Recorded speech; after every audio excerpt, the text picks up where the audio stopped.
पानी से अति पातला, धुआं से अति झीन, पौनहु ते उतावला, दोस्त कबीरन कीन। पानी से जो बहुत पतला है और धुआं से बहुत झीन है और हवा से भी अधिक चंचल है, ऐसे मन से लोगों ने मित्रता की है। मन चंचल और मन स्थिर, इतने में जीवन का वारा न्यारा है। मन चंचल होता है, मन स्थिर होता है। स्थिर मन सुखद है, चंचल मन दुखद है। वही मन है चंचल हो जाता है, स्थिर हो जाता है। स्थिर हो जाता है तो अमृत दाता है, चंचल हो जाता है तो दुख दाता है। इस बात पर ध्यान देना चाहिए और साधक को अपने मन को स्थिर करना चाहिए। मन स्थिर क्यों नहीं होता है? क्योंकि भोग चाहता है। कारण से कार्य होता है, बिना कारण के कार्य नहीं होता है।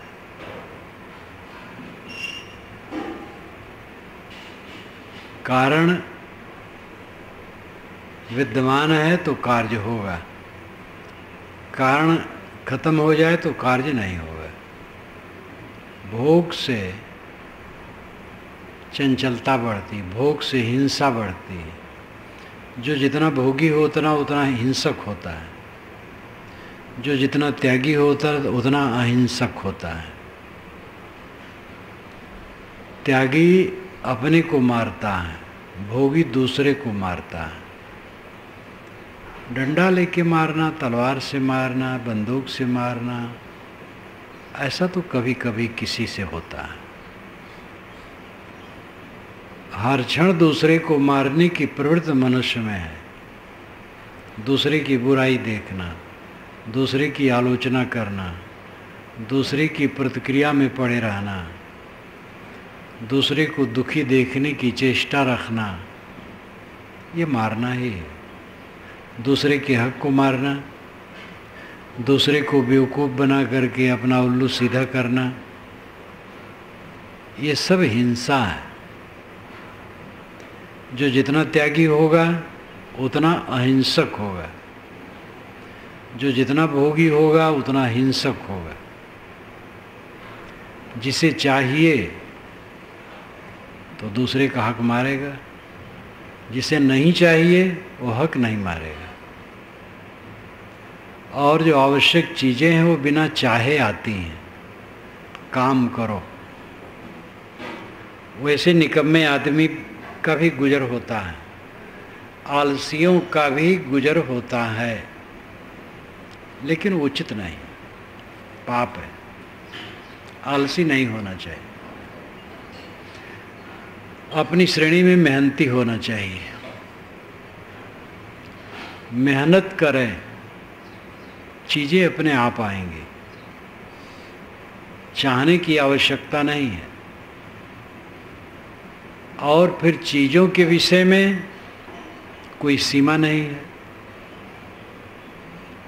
जहाँ भोग की लालसा होगी वो पूरा पड़ेगा ही नहीं। जहाँ त्याग की भावना होती वहाँ हर समय पूरा है।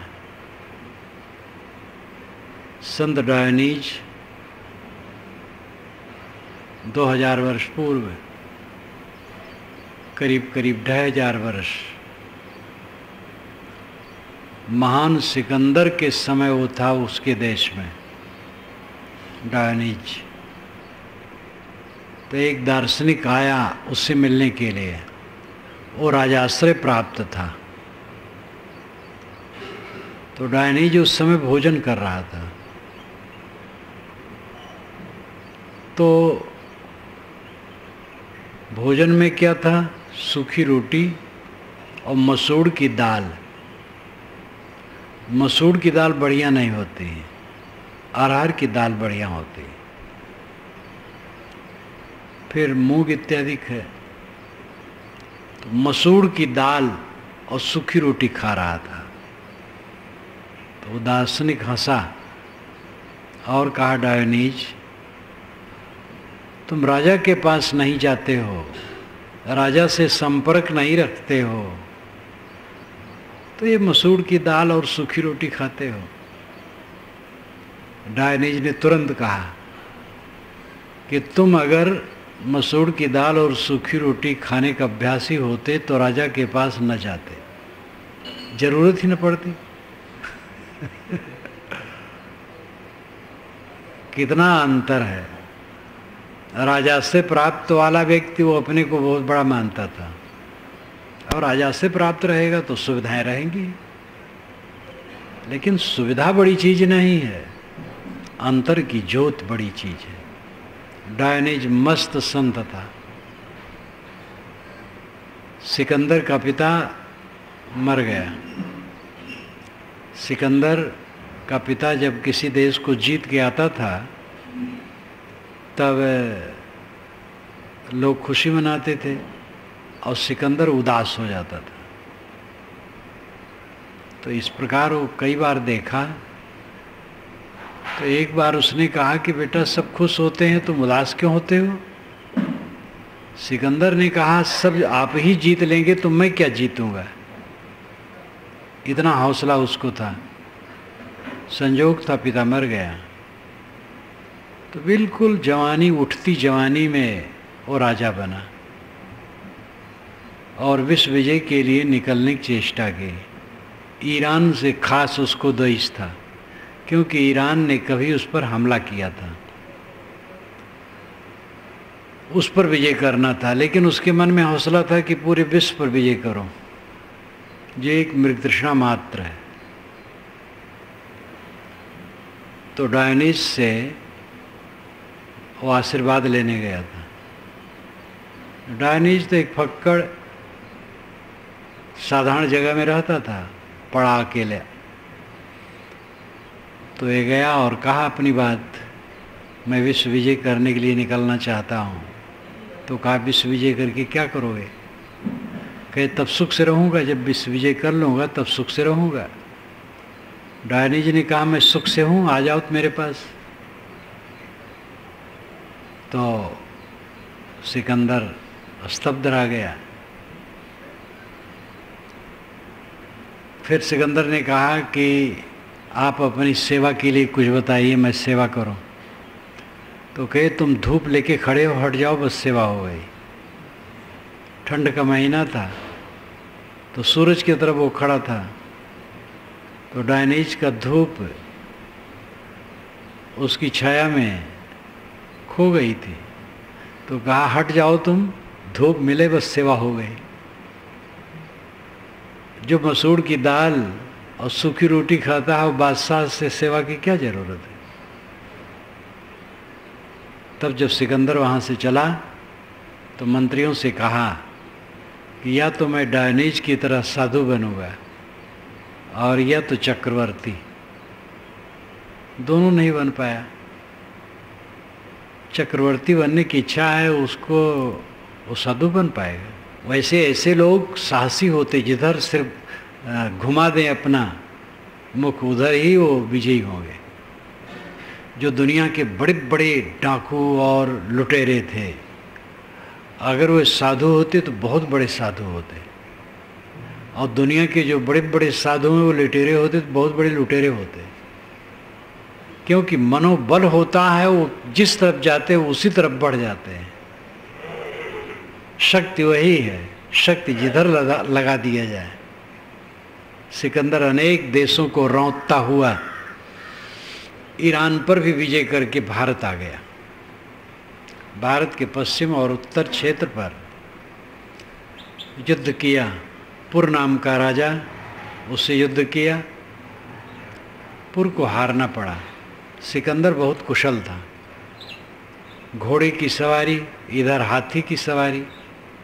पहले तो वो लोग डरे, हाथी का हुजूम कभी उन्होंने ऐसा नहीं देखा था, भीम काय काले काले। लेकिन अब घोड़ों की फुर्ती हाथी में कहाँ हो सकता है।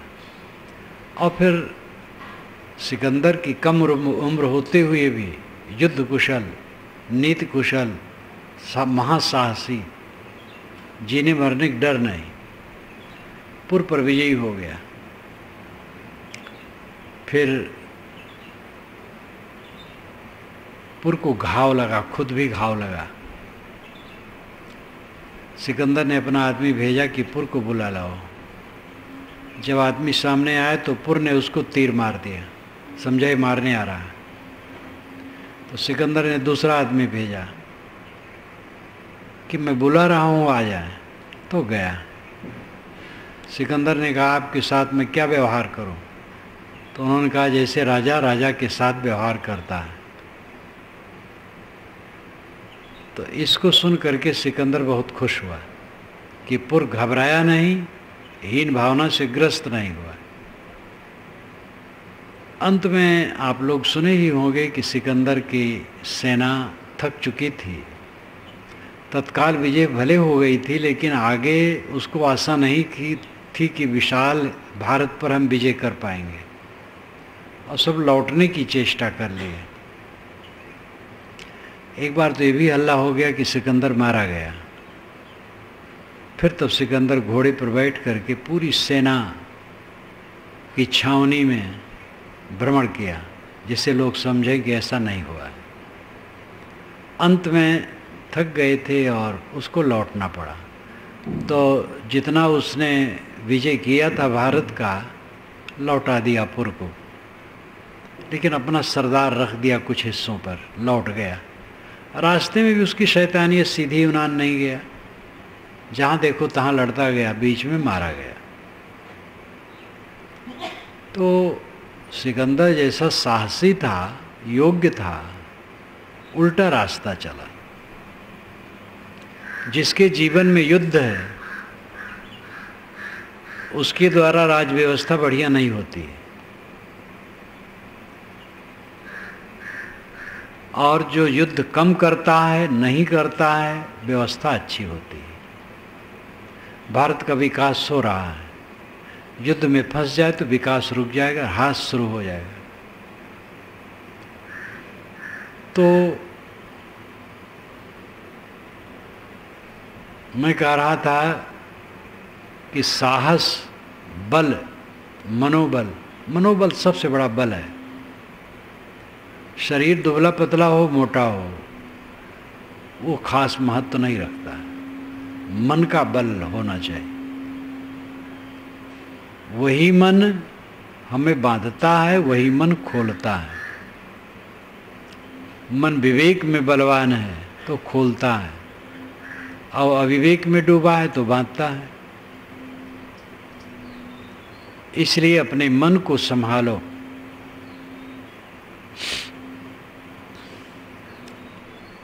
पानी ते अति पातला, धुआं ते अति झीन, पवनों ते उतावला, सो दोस्त कबीरन कीन।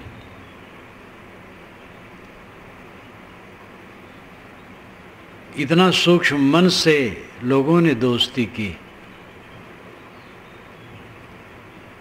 सदगुरु कबीर कहते हैं, तुम अपने को संभालो, अब तैं समर संहार। इस मन के युद्ध में अपने को संभाल ले। हो हुजूर, तुम हुजूर हो। मैं खड़ा होके कहता हूँ, सदगुरु वचन सुनो हो सुनतो, मत लीजिए सिर भार। हो हुजूर, ठाड़ कहता हूँ, अब तैं समर संहार। सदगुरु वचन सुनो हो संतो। कबीर साहब के मन में सदगुरु के प्रति अनन्य निष्ठा थी। बारंबार वे सदगुरु की याद करते हैं। और ये फैक्ट है कि किसी भी दिशा में बिना गुरु के कोई भी प्रकाश नहीं मिल सकता है। कोई दिशा हो, कहीं का भी ज्ञान हो, काखा का ज्ञान, ABCD का ज्ञान, अलिफ बेपे का ज्ञान कराने वाला गुरु होता है। हाथ में वस्तु हो परिचय कराने वाला ना हो तो पता नहीं लगेगा कि क्या वस्तु है। बोध के विषय में तो क्या पूछना है, सबसे ऊंची चीज है। यमाचार्य ने नचिकेता को समझाते हुए कहा है कि आत्मज्ञान अत्यंत सूक्ष्म है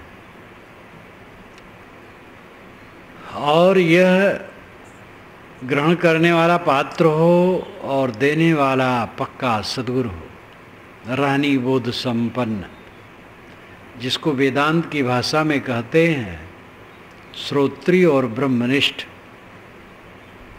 श्रोत्री हो और ब्रह्मनिष्ठ हो। श्रोत्री बहुत सुना हो, पहले पुस्तकें नहीं थी, पढ़ी नहीं जाती थी, सुना जाता था। गुरु सुनाते थे, शिष्य सुनता था, इसी में विद्वान हो जाते थे।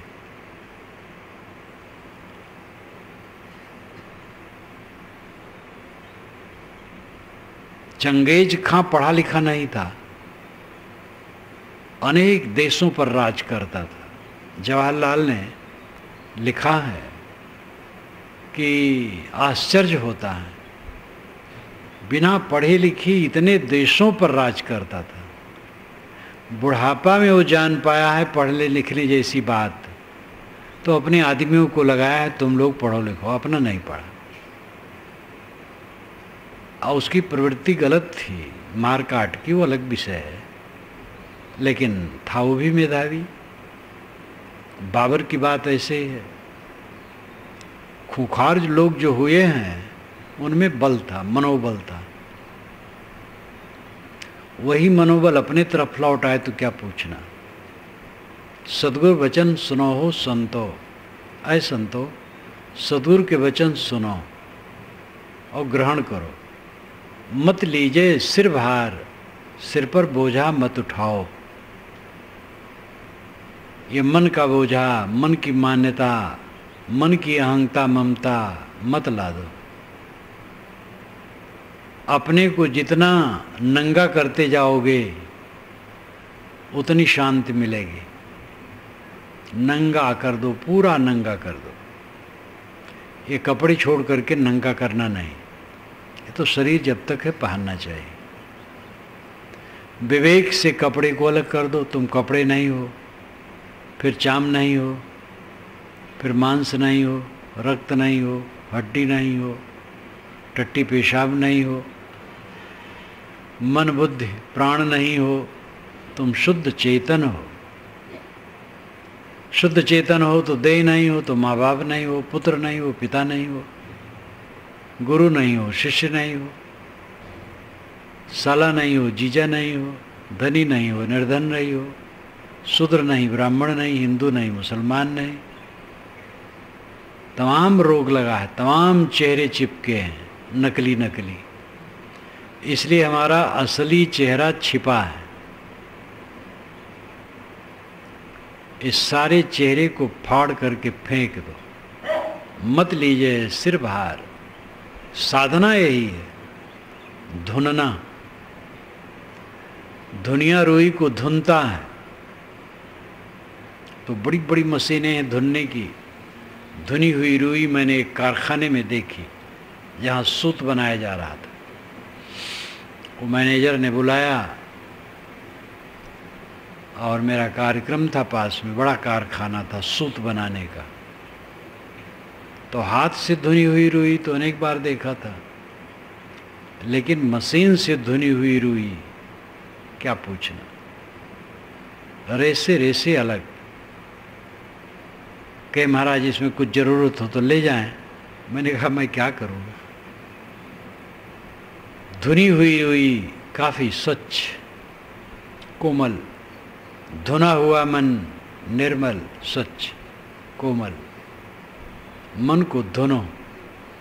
मन जुड़ता है, देह में जुड़ता है, अवस्था में जुड़ता है, नाम रूप में जुड़ता है, गुणकर्म में जुड़ता है, योग्यता में जुड़ता है, तमाम पद अधिकार में जुड़ता है, पता नहीं कहाँ कहाँ जुड़ता है। चच्चा चित्र रचो बड़ भारी, चित्र छाड़ते चित चित्रकारी। जिन यह चित्र विचित्र हुए खेला, चित्र छाड़ते चित चितेरा।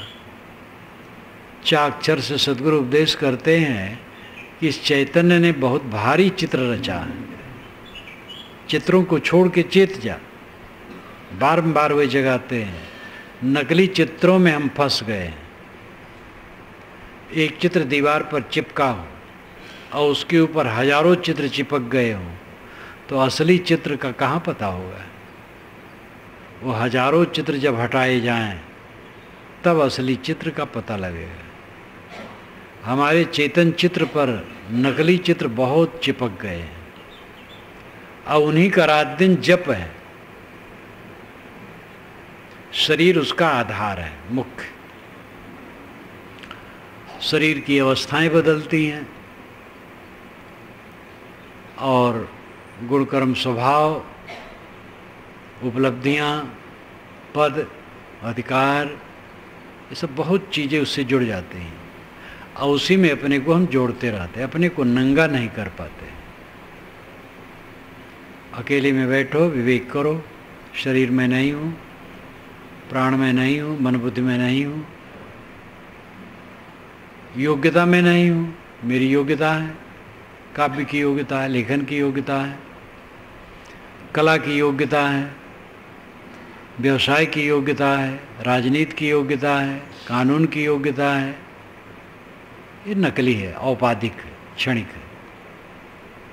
मेरे में नहीं, मेरे में कुछ नहीं। विचार करके एक एक पर्दे को हटाते चले जाओ, कुछ मेरे में नहीं है। सब कुछ हट गया, तब नंगा रह गया चेतन, केवल। उस केवल भाव में स्थित हो। ये केवल भाव की स्थित, यही कैवल्य है, यही अद्वैत है, यही परम शांत है। मूंज में से सीख निकाल लेने की बात उपनिषद में आती है। सीख, मूंज घास होती है, बड़ी ऊंची ऊंची, ऐसी होती है छत तक पहुंच जाएगी, इससे भी ऊंची चली जाती है। पतले पतले पत्ते, कई हाथ के, छोटे भी होते हैं, ज़्यादातर तो छोटे नहीं होते। और उसमें बीच में एक लकड़ी होती है जो साफ चिकनी होती है, उसको सीक कहते हैं। और ऊपर से सीक पकड़ो तो एकदम साफ निकल आती है, जैसे इशारा करो निकल आती है। उसमें जैसे धारा है, साधारण जुड़ा रहता है। प्रकृति की बनावट ऐसी रहती है, जैसे ऊपर पकड़ो साफ निकल आता है। इसी प्रकार जैसे मूंज में से सीक निकाल ली जाती है, वैसे इस देह में से और मान्यताओं में से अपने आत्मा को निकाल लो। जो जानता है, समझता है, संस्कारों का दृष्टा है, संस्कारों का धारक है, ज्ञाता है, जो जागृत को जानता है, स्वप्न को जानता है, सुषुप्त में अभाव को जानता है, सब समय जो जानता है, सुख जानता है, दुख जानता है, अनुकूल प्रतिकूल संवेदनाओं को जानता है, सबको जानने वाला चेतन है, आत्मा है, वही आप है। अपने आप को सब में से निकाल लो, ये सच्चा भजन है। सारी आग बुझ जाएगी। अनेक साधकों ने अपने को साधा है इसमें, तब बताया है। वैदिक है, ये घास फूस वनस्पतियों को औषध वेद में कहा गया है। सारी वनस्पतियां औषध है। मेधावी लोगों ने इसका प्रयोग किया है, प्रयोग करके अंदाज करके फिर वो दर्जनों लोगों पर, फिर सैकड़ों लोगों पर, तब निर्धारित औषध बनाई है। तब ये औषधि चल रही है। ऐसे ज्ञान के क्षेत्र में साधकों ने स्वयं को साधा है। साध साध करके तब उन्होंने कहा है, और मोक्ष का द्वार खोला है। तो हमारे पूर्वजों ने जो परंपरा से हमें दिया है वो अमोघ बल है। विनम्रता पूर्वक उस पर छान विचार करना चाहिए और उसको ग्रहण करना चाहिए। कदाचित उसमें भ्रम हो तो उसको हटा देना चाहिए। साधक के नाम पर ऐसे भी हुए हैं जो पहुंचे हुए नहीं थे, जो भावुक थे, और साधक के नाम पर ऐसे भी थे जो व्यवसायी थे, वे साधक नहीं थे। संत उनका नाम था, ऋषि नाम था, ज्ञानी नाम था, लेकिन वो व्यवसायी थे और धर्म का, साधना का, कल्याण का व्यवसाय करके लौकिक उपलब्धि उनकी इच्छा थी, इसलिए उनका कथन सच नहीं है। जैसे गंगा में नहाओ पाप कट जाएगा, ये सच नहीं है। कोई भी नदी में नहाने से पाप नहीं कटता है। पाप तो मन का विकार है, छोड़ने से कटेगा। गंगा नर्मदा कहीं नहा करके निकले कोई और काम क्रोध लोभ मोह से रहित हो जाए तो माना जाएगा कट गया पाप। और गंगा में से निकला और फिर वैसे वैसे मन है, कहाँ कटा? ये प्रमाण है। और युक्ति मैंने पहले कही, मन का मैल कटना ये पाप का कटना है। गंगम नहाने से या नाम जप लिया कट गया, नाम जपना ठीक है, गंगम नहाना ठीक है, लेकिन उससे पाप नहीं कट जाता है। पाप कटता है पुण्य का रास्ता पकड़ने पर। तो सस्ते नुस्खे लोगों ने बांटे, वो व्यवसायी थे, कई स्तर के थे। कोई भावुक था, कोई व्यवसायी था, अबोधी था, सरल हृदय थे लेकिन अबोधी थे। अबोध में कहा गए, भावुकता में कहा गए। और कितने काइयाँ थे, बदमाश थे धर्म के नाम पर। शायर बुद्धि बनाए के बाएं विचक्षण चोर, सारी दुनिया जहड़े गई कोई न लागा ठौर। ऐसे लोगों के लिए साहब ने ऐसी साखी कही है। शायर बुद्धि बनाई के, जिन्होंने अपनी बुद्धि को शायर जैसा बना लिया, समुद्र जैसा विशाल, लेकिन बाएं टेढ़े हैं, और विचक्षण हैं, बहुत बुद्धिमान है लेकिन चोर है। धर्म के नाम पर वो भोग चाहते हैं। सारी दुनिया जाने गई, ऐसे लोगों के चक्कर में पड़ करके सारी दुनिया खराब हो गई, कोई न लागा ठौर। आज ही नहीं है भोग में योग सिखाने वाले, भोग योग सब साथ चल जाएगा।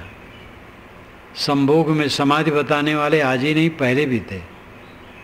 2 नंबर का धंधा करने वाले धर्म के नाम पर पहले भी थे। इसके लिए तो पुस्तकों से आप जान सकते हैं। 18 पुराण और महाभारत,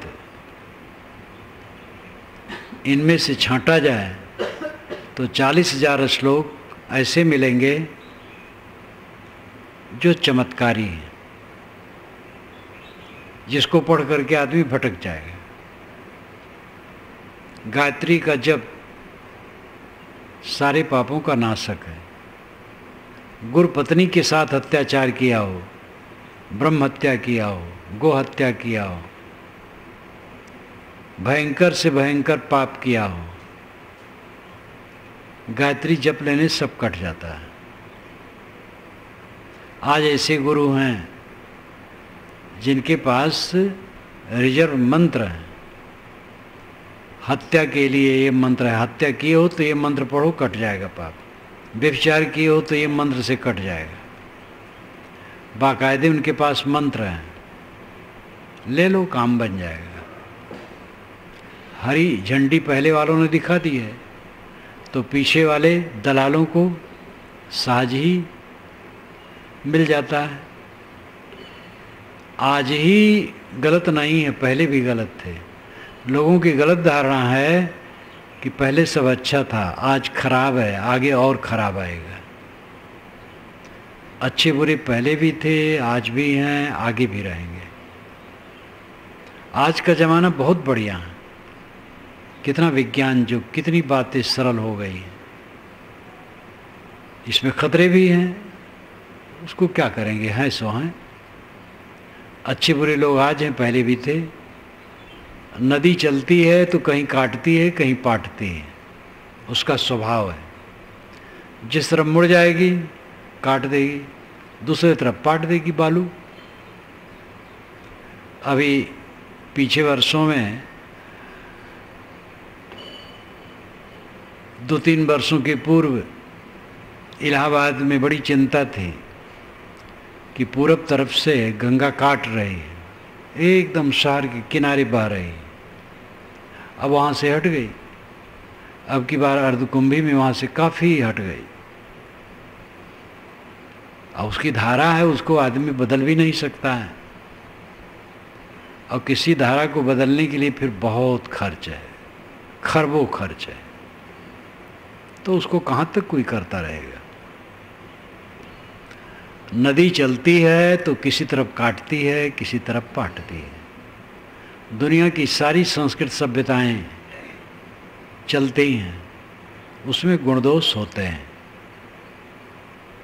तो अच्छे बुरे लोग सब समय रहे, भटकाने वाले सब समय रहे, जगाने वाले सब समय रहे, ईमानदार लोग सब समय रहे। यास्क मुनि का निरुक्त जब पढ़ा मैंने, तब मुझे बड़ा सुखद आश्चर्य हुआ। मैंने कल बताया था, यास्क मुनि ईसा के 800 वर्ष पहले हुए हैं और निरुक्तकार थे। वेद के मंत्रों से, वेद के शब्दों का उन्होंने प्रतिपादन किया है भाष्य करके, ये शब्द का ये अर्थ है। और फिर 22 निरुक्तकारों का उदाहरण दिया है। अमुक निरुक्तकार ने ये कहा, अमुक निरुक्तकार ने ये कहा, 22 निरुक्तकारों का उदाहरण है उसमें। लेकिन वो 22 का अलग से कोई ग्रंथ नहीं है, उनका सब लुप्त है। आजकल वेदों का निरुक्त ग्रंथ केवल यास्क मुनि का है बस, और उसमें 22 निरुक्तकारों का उदाहरण है। और उसमें उन्होंने, कल मैंने बताया था, वेद के मंत्रों के अर्थों को लेकर याज्ञिक लोग क्या अर्थ करते हैं इसका, ऐतिहासिक लोग क्या अर्थ करते हैं, और आध्यात्मिक लोग क्या अर्थ करते हैं, ऐसे कई दृष्टिकोणों का अर्थ उन्होंने बताया। जहाँ आत्मज्ञानियों के विषय में उन्होंने कहा है, वहाँ जो अर्थ बताया है बिल्कुल लगता है जैसे पारक सिद्धांत है। अपनी तरफ लौटने वाले पुरुष पहले भी थे, न भटकना, कहीं भगवान और मोक्ष हो देवता न खोजना, अपने को देखना, अपने को शोधना, अपने में समाहित होना। इस ढंग की विधा पहले भी थी, ज्ञानी थे और ऐसा होता था। इसलिए अहंकार की कोई गुंजाइश नहीं कि ज्ञान का आधार केवल मेरा ही मत है। ज्ञान सब समय, एक बार तो मैंने भरी सभा में कही थी, विचार गोष्ठी थी, कबीर विचार गोष्ठी, जिसमें विश्वविद्यालय के भी दर्शन विभागाध्यक्ष इत्यादि मौजूद थे। इलाहाबाद की बात है। मैंने कहा कि अगर ये माना जाए कि कबीर साहब ने पहले बार सत ज्ञान दिया तो बहुत गलत हो जाएगा। सत अनादि है और उसको कोई व्यक्ति केवल आज जान पाए और अभी तक कोई न जाना हो। अब अगर ऐसा है तो सत है ही नहीं, सत अनादि से है। और इसमें तो कबीर साहब को ईश्वर बनाना हो गया। अब अगर कबीर साहब मनुष्य हैं तो और मनुष्य भी जान सकते हैं, पहले भी जान सकते होंगे। और कबीर साहब ईश्वर हैं तो ईश्वर अभी बताने आया, पहले नहीं बता सका। तो ये बहुत गलत बात होगी कि कबीर साहब ने पहल सत्य कहा। सत्य सदा से है और सत्य के वक्ता सदा से है। सत्य सबका स्वरूप है। सत्य कौन है? आप खुद सत्य हैं। आपसे बढ़कर के सत्य कौन होगा? जो सत्य चाहता है, सत्य खोजता है, वो परम सत्य है। और जिसकी दृष्टि अपने तरफ लौट जाएगी वो सत्य को समझ लेगा। राम रहस्य साहब ने इस पर बहुत बढ़िया वर्णन किया है कई जगह पंचग्रंथी में। और फिर कबीर साहब के लिए वो संकेत किया है कि उनको ऐसे ज्ञान हुआ, स्वयं मंथन से हुआ। तो जो कोई अपने तरफ लौट आएगा उसी को ज्ञान होगा। हाँ, ये कहना होगा कि कबीर साहब का जो निर्णय है, जिसका पारक सिद्धांत स्वरूप सामने आया है, वर्तमान काल में इतना साफ सुथरा उनके मार्ग में है। और में भी आंशिक है, लेकिन सर्वांश सफाई पारक सिद्धांत में आजकल दिखाई देता है। लेकिन ये मान लेना कि ऐसा पहली बार हुआ, ऐसी बात नहीं, कभी भी हो सकता है। अब चमत्कार को ही देखो, पारक सिद्धांत पूरा का पूरा चमत्कार से रहित है और कोई मत नहीं जो चमत्कार से रहित हो। बौद्ध मत में चमत्कार हजार भरा है। अम्बेडकराइज्ड साधु लोग भी जो बड़ा चमत्कार के खंडन करने वाले मानते हैं। बुद्ध पैदा हुए, जो जब चले तो उनके पैर के नीचे कमल के फूल खिल गए, कहते हैं। तो गोरखपुर में एक सभा हुई, तो इसमें एक चिंतक थे, उन्होंने अंत में झाड़ा कि कोई बच्चा पैदा होता है वो चल पाएगा? जानवर का बच्चा पैदा होता है तो कूदने लगता है, आदमी का बच्चा नहीं। तो आज भी बौद्ध मत में खूब चमत्कार भरा है, जैन में तो महाचमत्कार है ये, हिंदू समाज में सब जगह चमत्कार। आर्य समाज ऐसा चमत्कार नहीं मानता, लेकिन वो सारा चमत्कार ईश्वर में भर देता है। ईश्वर ने किताब बनाई है और उसी की किताब अनादि अनंत है, और ईश्वर के जिम्मे इतना काम कर दिए कि फिर दूसरी जरूरतें नहीं है। इतना चमत्कार ईश्वर में भर दिया गया कि हद है। तो चारों तरफ नजर दौड़ाने से लगता है कि चमत्कार से बिल्कुल रहित स्वरूप ज्ञान का विषय पारक सिद्धांत कहता है। लेकिन ये नहीं कहा जा सकता है ऐसा पहली बार कहा गया है, अनेक बार कहा गया होगा, आगे भी कहा जाएगा। पारक शब्द न कह करके भी सत्य को कहा जा सकता है। तो शब्द तो मनुष्य बनाता है, जैसे कल मैंने कहा था जीव, आत्मा, ब्रह्म, ये शब्द आप बनाए हैं, लेकिन स्वयं को आप नहीं बनाए हैं। स्वयं तो स्वयंभू है। जो जानने वाला है, जो शब्दों का रचयिता है, शब्दी है, शब्दी को शब्दी नहीं बनाया है। जैसे मान लो ईश्वर, तो ईश्वर को ईश्वर बनाया है? ईश्वर तो सदा है, वो ईश्वर यही जीव है और कहीं ईश्वर नहीं, आत्मा ही है। तो आप स्वयं सत्य हैं, लेकिन आप जितने शब्द बनाते हो आपकी रचना है। वही शब्द कहीं चलता है, कहीं नहीं चलता है। कहीं वही शब्द गाली है और कहीं वही शब्द प्रिय है। तो शब्दों का रचयिता मनुष्य है। शब्द से हट करके शब्दी अपनी तरफ लौटे।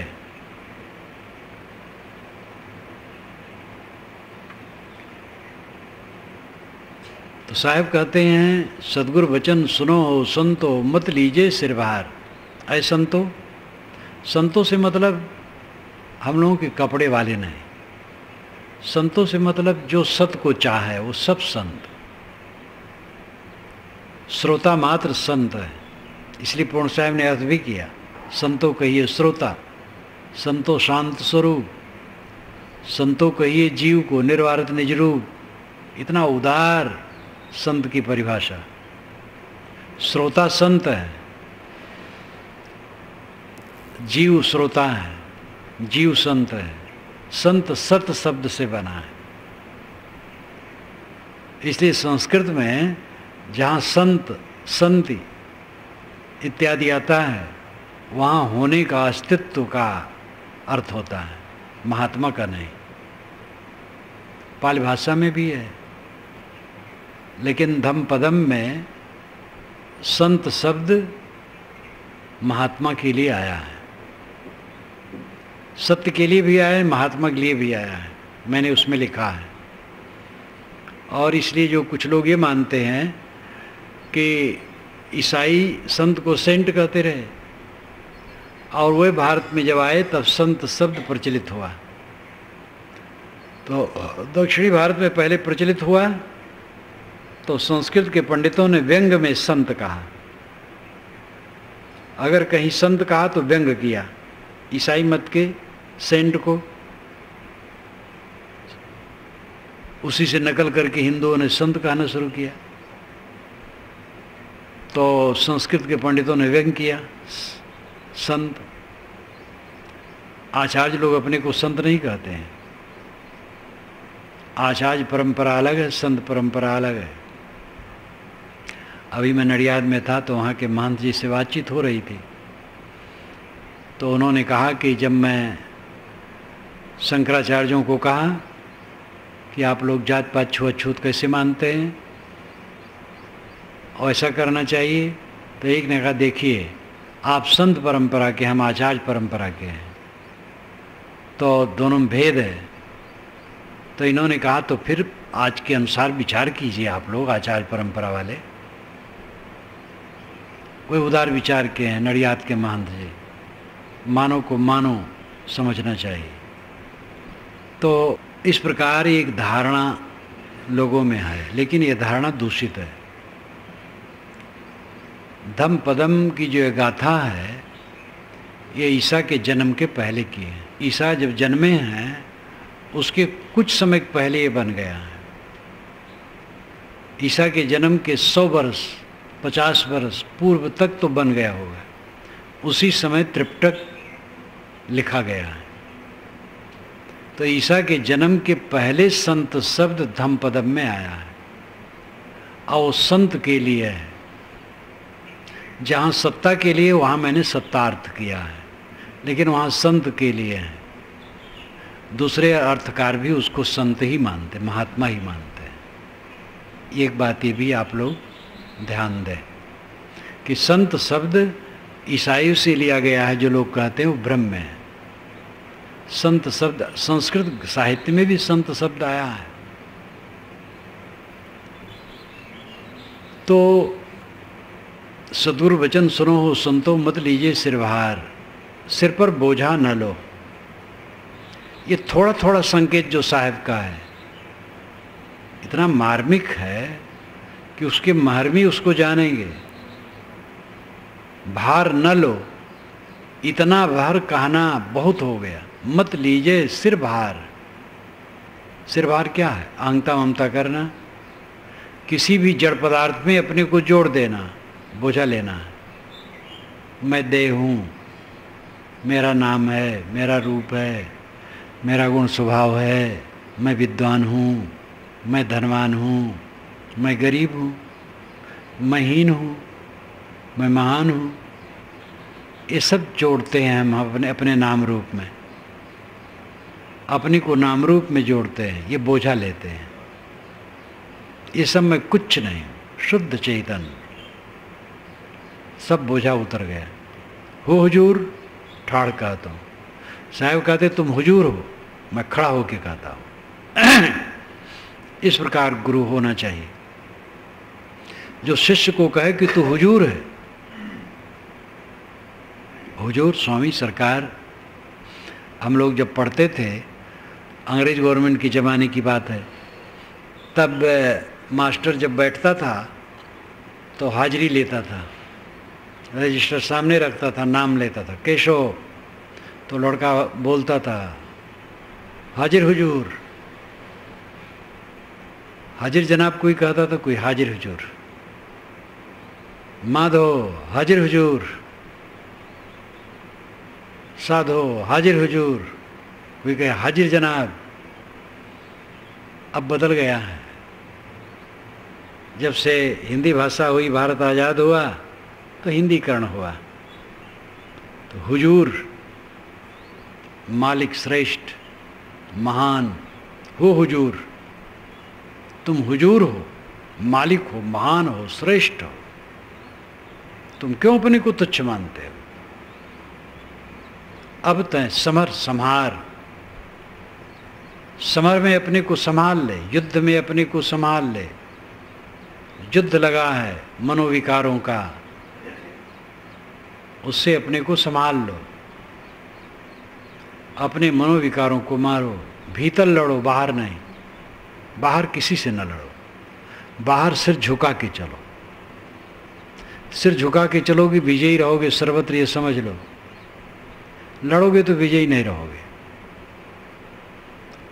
देश की बात है, जब कोई देश लड़ाई करने आपके ऊपर हमला करे तो लड़ जाओ, ठीक है, लेकिन आध्यात्मिक दृष्टि से अपने को ही मारो। व्यवहारिक दृष्टि से भी घर में हो, परिवार में हो, तो लड़ लड़ करके शांति थोड़े होगी। पत्नी से, बच्चे से, भाई से, माता से, पिता से, पड़ोसी से जितना लड़ोगे उतना दुखी रहोगे। लड़ो ना, अपने को मारो, फिर सब दया करने लग जाएंगे। आपको कोई गाली दे, कई लोग गाली दे, आप चुप रहो और प्रतिक्रिया में न पड़ो, शांत रहो। और जब बोलो तो मीठा बोलो, वो लोग स्वयं दयावान हो जाएंगे। हमसे गलती कोई हुई, कोई हमें एकदम गाली दे रहा है हमारी गलती से, और हमने कहा हमसे गलती हो गई, फिर वो चुप हो जाए। गाली देना दूर, डांट भी नहीं पाएगा। स्वीकृति बहुत बड़ी बात है, लेकिन ये कमजोर स्नायु का आदमी नहीं सह पाएगा। बलवान लोग उसे कहते जो दूसरे की पीट दे। बलवान है वह है जो सह ले। दूसरे की पीटे तो क्या सिंह भी फाड़ खाता है। ये जानवर एक दूसरे को नोचते रहते हैं। ये बलवान है, क्रूर है, बलवान नहीं। बलवान वह है जो सह ले, घात प्रतिघात सह ले, सबकी बात सह ले, वो बलवान है, धन्य है वो। ऐसा करके देखो तो आपका लड़का ही कट कहा, आप सह लो। लड़के को सोचना पड़ेगा। लड़ लड़ के आनंद नहीं है, सह सह के आनंद है। देश की लड़ाई का अपवाद है, वो अलग विषय है। पहले बात तो देश की लड़ाई में सैनिक जाते हैं, तुम जाओगे नहीं। जरूरत पड़े तो लड़ो। मुझे याद आई, कई बार कहा करता हूँ आप लोगों के सामने, कलकत्ते के धर्मतल्ली के मैदान में मैं प्रवचन करता रहा। प्रवचन करके तब अलग बैठता रहा, अपनी कुर्सी वहाँ से हटवा लूँ, अलग बैठे। अभी भी जाता हूँ तो वैसे करता हूँ। तो प्रवचन किया, सैनिक भी खड़े थे वहाँ। तो सेना का बहुत बड़ा अड्डा है पास में ही। प्रवचन ख़त्म हुआ तो अपनी कुर्सी लेके मैं दूर घास में बैठ गया। सैनिक लोग आए, नौजवान, मुझे घेर ली। कहे महाराज आपने अहिंसा पर बहुत कहा, एक दिन अहिंसा का काम किया जाए तो भारत का कच्चा बैठ जाएगा।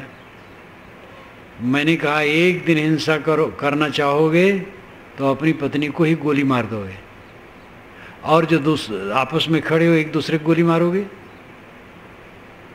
क्या आपस में कभी मनमुटाव नहीं होता, बात में फर्क नहीं पड़ता है?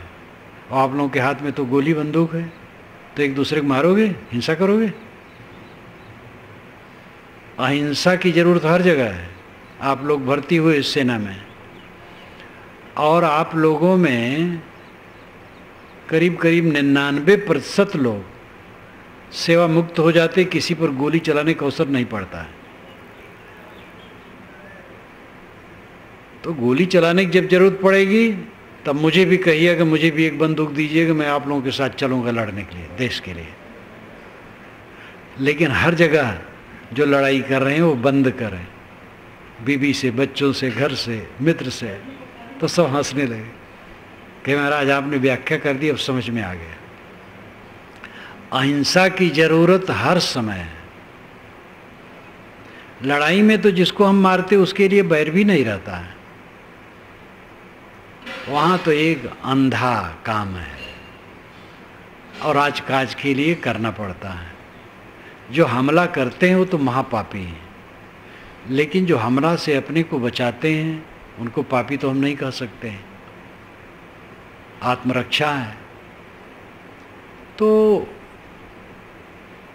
स्थान विरुद्ध प्रश्न ठीक नहीं है।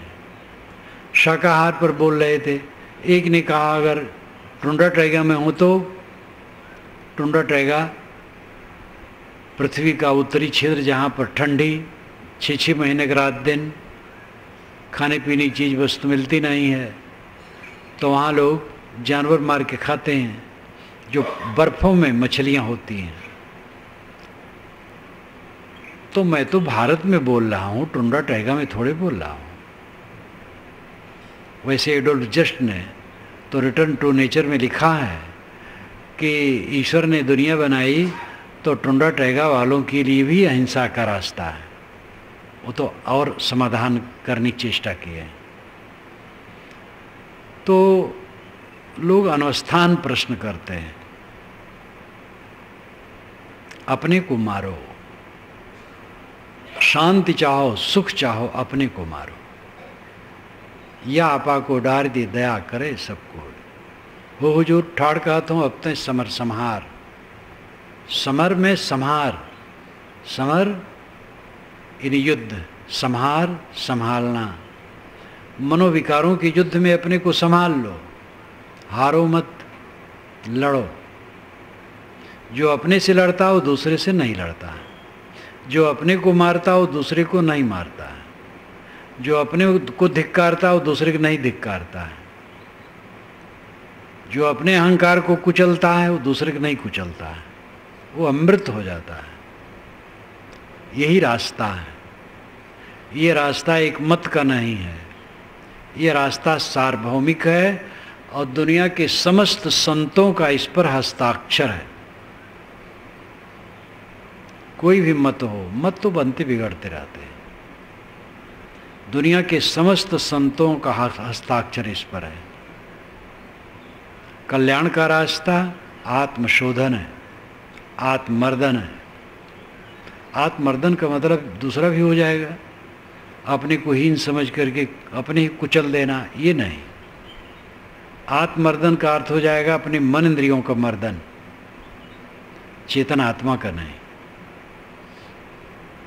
भिन्न भिन्न स्थानों पर आत्मा का भी अर्थ भिन्न हो जाता है। आत्मनिग्रह गीता में आता है, तो यहाँ अर्थ होता है इंद्रियों का निग्रह। यहाँ आत्मा का अर्थ है इंद्रियां।